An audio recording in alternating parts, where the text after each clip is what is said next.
ఓ శ్యామలక్క, నీది ఆంధ్రానా? నీది ఆంధ్రానే కాదు, మళ్ళీ పైగా అధికార ప్రతినిధి పోస్టు తీసుకున్నావు. అధికార ప్రతినిధి పోస్టు తీసుకుని ఈనాడు కూడా నువ్వు డిబేట్లో పాల్గొలే.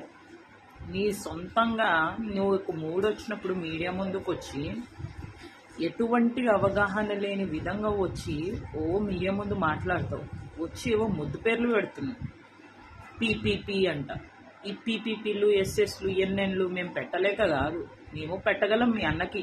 పీపీపీ అని అంటే ఏందో తెలుసా?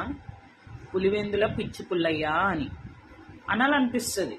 కానీ విధానాల విధంగా మాట్లాడాలని డిసైడ్ అయిన వాళ్ళం. మేము అనలేం అట్లా.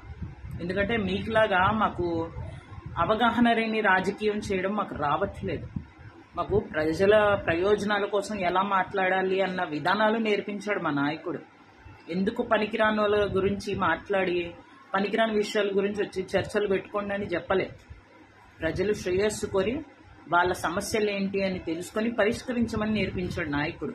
నీకు ఇట్లాంటివి అర్థం కావలే, ఎందుకంటే మీ నాయకుడు నేర్పించారు కదా. నీకు దమ్ము, ధైర్యం, పార్టీ పట్ల ఏదన్నా కొంచెం రాజకీయంగా అవగాహన ఉంటే నువ్వు డిబేట్లోకి రా. మీ ప్రభుత్వం ఉన్నప్పుడు ఏం జరిగింది, మా ప్రభుత్వంలో ఉన్నప్పుడు ఏం జరుగుతుంది అనేది మాట్లాడుతున్నాం. అర్థమవుతుందా?